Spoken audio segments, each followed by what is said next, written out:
வணக்கம். நியூஸ் ஃபர்ஸ்டின் மதிய நேர பிரதான செய்திகளுக்காக சுவந்தா துசிதர். முதலில் தலைப்புச் செய்திகள்.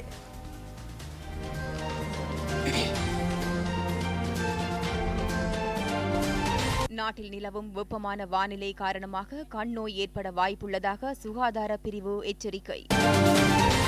உலக மாண்பின் ஆணித்தரமாக திகழும் பெண்களை கௌரவிக்கும் வகையில் சர்வதேச பெண்கள் தினம் இன்று. ரயில்களில் பெண்களுக்கான ரயில் பயண பெட்டிகளை பயன்படுத்துவதற்கு இன்று முதல் ரயில்வே திணைக்களம் நடவடிக்கை.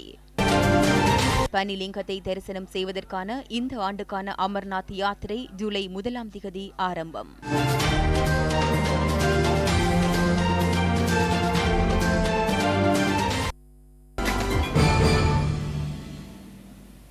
இனி விரிவான செய்திகள்.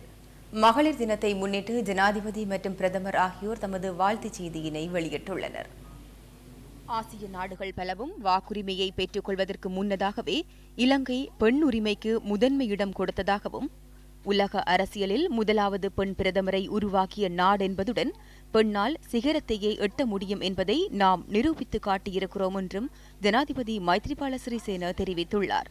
சமூகத்தில் பெண்களுக்கும் பெண் பிள்ளைகளுக்கும் எதிராக எழும் சகல வன்முறைகளையும் வேறுபாட்டை வெளிப்படுத்தும் பராமரிப்புகளையும் அடியோடு அகற்றுவதற்கு சமமானவர்கள் என்ற வகையில் வருமானங்களை ஈட்டுவதற்கும் அது பற்றிய தீர்மானங்களை எடுப்பதற்கும் அரச சேவையில் உச்சத்தை அடைந்தது போல் அரசியல் தீர்மானங்களை இயற்றும் இடங்களிலும் முதலிடம் வகிப்பதற்கும் அந்த தீர்மானங்கள் மீது தாக்கத்தை ஏற்படுத்தும் இலங்கை பெண்களுக்கு வாய்ப்பு கிடைக்க வேண்டும் எனவும் ஜனாதிபதி கூறியுள்ளார். அத்தகையதோர் உயரிய நிலைக்கு இலங்கை பெண்களை கொண்டு செல்லும் இலக்குடன் இலங்கையில் கொண்டாடப்படும் மகளிர் தின கொண்டாட்டத்திற்கு தமது வாழ்த்துக்களை தெரிவித்துக் கொள்வதாகவும் ஜனாதிபதி தமது வாழ்த்துச் செய்தியில் குறிப்பிட்டுள்ளார். கடந்த காலத்தில் நாடு எதிர்கொண்ட பல்வேறுபட்ட பிரச்சினைகளின் போது பெண்கள் அச்சமின்றி துணிச்சலுடன் செயற்பட்டதன் மூலம் நாட்டை பலமடைய செய்ததாகவும் அது பாரிய அர்ப்பணிப்பு எனவும் பிரதமர் ரணில் விக்ரமசிங்க சர்வதேச மகளிர் தின செய்தியில் தெரிவித்துள்ளார். ஆண் மற்றும் பெண்ணின் சமமான சமூக பயன்பாட்டினை வலுவூட்டுவதற்கு மிகவும் பொருத்தமான சிறப்பான சந்தர்ப்பம் ஒன்று இன்று உலகில் உருவாகியுள்ளதாகவும் அவர் கூறியுள்ளார். மிகவும் சிறந்த சமூகம் ஒன்றுக்கு பெண்கள் வழங்கும் வினைத்திறன் மிக்க பங்களிப்பினை பாராட்டி ஊக்குவித்து அவர்களின் முன்னோக்கிய பயணத்திற்கு உந்து சக்தியாகவும் உதவியாகவும் இருப்பதற்கு உறுதி பூணுவோம் எனவும் பிரதமர் ரணில் விக்ரமசிங்க மேலும் தெரிவித்துள்ளார். ரயில்களில் பெண்களுக்கான ரயில் பயண பெட்டிகளை பயன்படுத்துவதற்கு இன்று முதல் ரயில்வே திணைக்களம் நடவடிக்கை எடுத்துள்ளது.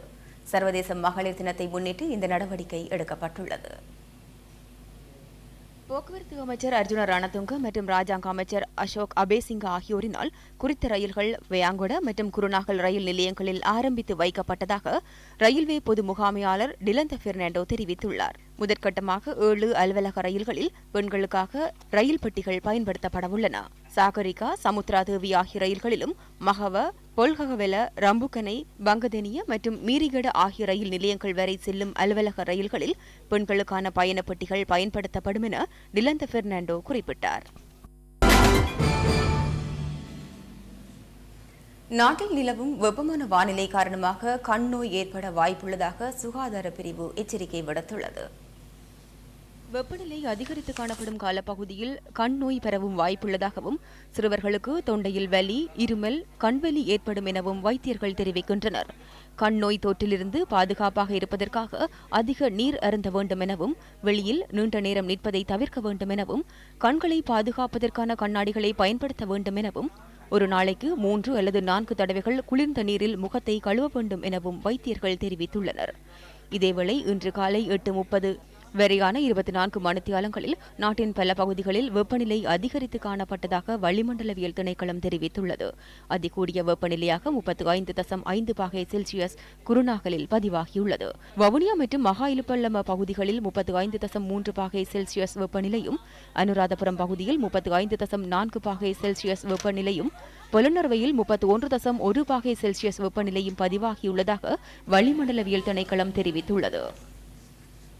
மட்டக்களப்பு சத்ருகுண்டான் பகுதியில் கடந்த 6ஆம் திகதி வீட்டு திட்டத்திற்காக குழி தோண்டப்பட்ட போது மீட்கப்பட்ட மனித எச்சங்கள் தொடர்பில் பார்வையிடுவதற்கு மட்டக்களப்பு நீதவான் எஸ். ரிஸ்வான் சம்பவ இடத்திற்கு நேற்று சென்றிருந்தார். மட்டக்களப்பு நீதவானின் உத்தரவிற்கமைய சத்துருக்குண்டான் பகுதியில் தொடர்ந்து மகிழ்வு பணிகள் முன்னெடுக்கப்படுகின்றன. இதன்போது மேலும் சில மனித எச்சங்கள் கண்டுபிடிக்கப்பட்டுள்ளன.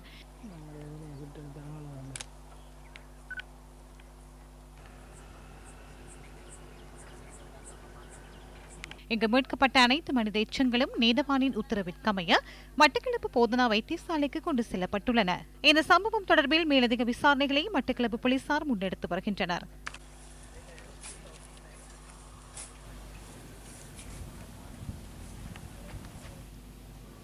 இலங்கையிலிருந்து சட்டவிரோதமாக தமிழகத்திற்கு சென்ற இருவர் ராமேஸ்வரம் கியூ பிரிவு போலீசாரால் நேற்று கைது செய்யப்பட்டனர்.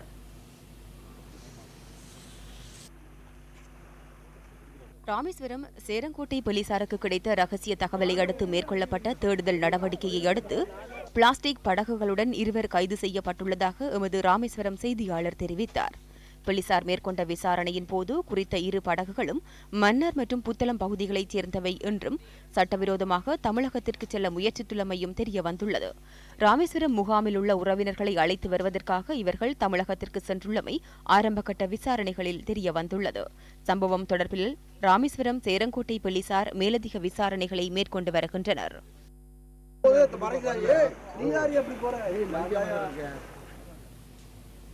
அம்பாறை திராய்கேணி பகுதியில் காட்டு யானைகளின் அச்சுறுத்தல் அதிகரித்துள்ளதாக மக்கள் தெரிவிக்கின்றனர்.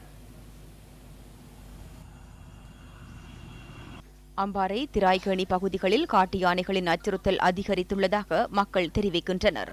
நேற்று இந்த கிராமத்திற்குள் புகுந்த காட்டு யானைகள் அதிகளவான பயிர்களை சேதப்படுத்தியுள்ளன. இவ்வாறு கிராமங்களுக்குள் நுழையும் யானைகள் வீடுகளுக்கு சேதம் விளைவிப்பதாக பிரதேச மக்கள் கூறுகின்றனர். நேற்றிரவு கிராமங்களுக்குள் புகுந்த யானைகள் சுமார் 35 தென்னை மரங்களை சேதப்படுத்தியுள்ளதாக எமது செய்தியாளர் தெரிவித்தார்.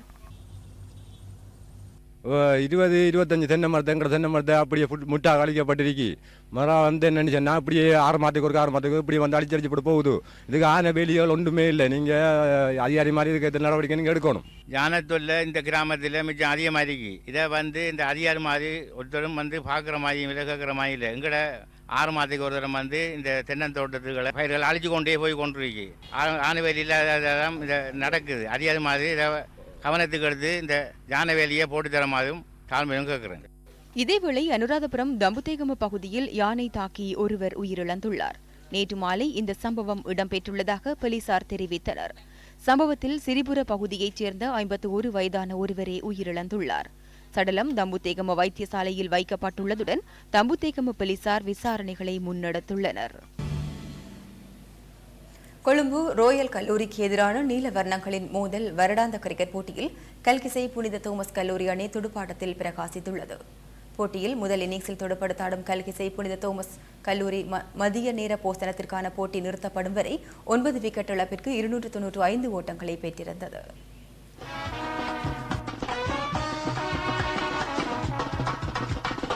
நீல வர்ணங்களின் மோதல் என வர்ணிக்கப்படும் இந்த போட்டி 140 வருட வரலாற்றை கொண்டதாகும்.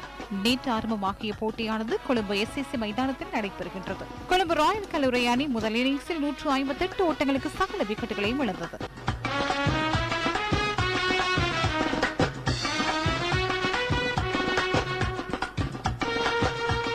விக்கெட் இழப்புக்கு 158 ஓட்டங்களுடன் கல்கிசை புனித தோமஸ் கல்லூரி அணி இன்றைய 2ஆம் நாள் ஆட்டத்தை ஆரம்பித்தது. டெல்மின் ரத்நாயக்க ஓர் ஓட்டத்துடனும் ரவீந்திர லக்ஷான் ஓட்டம் இன்றைய நிலையிலும் இன்றைய ஆட்டத்தை ஆரம்பித்தனர்.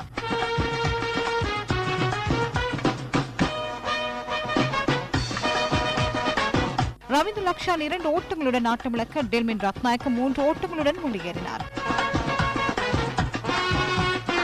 8வது விக்கெட்டுக்காக சகலத்துறை வீரரான கலன பெரேரா மற்றும் உமையாக்கு சுவாரிஸ் ஜோடி 90 ஓட்டங்களை பகிர்ந்தது. சிறப்பாக துடுப்படுத்தாடிய கலன பெரேரா அரைச்சதம் கடந்த நிலையில் 62 ஓட்டங்களை பெற்றார். இந்துவின் மைந்தர்களுக்கு இடையிலான மாபெரும் கிரிக்கெட் போட்டி இன்று ஆரம்பமானது.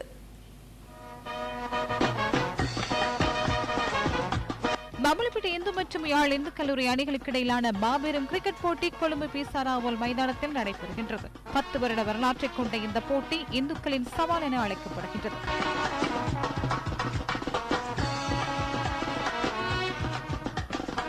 நாணய சுழற்சியில் வெற்றி பெற்ற கொழும்பு இந்து கல்லூரி அணித்தலைவர் எஸ் ஜெயநேசன் முதலில் துடுப்படுத்த ஆட தீர்மானித்தார். கொழும்பு இந்து கல்லூரி அணிக்கு எஸ் ஹரேந்தர் பிரசாத் மற்றும் கே கணேசன் ஜோடி ஆரம்பத்தை வழங்கியது. கொழும்பு இந்து கல்லூரியின் முதல் விக்கெட் 31 ஓட்டங்களுக்கு வீழ்த்தப்பட்டது.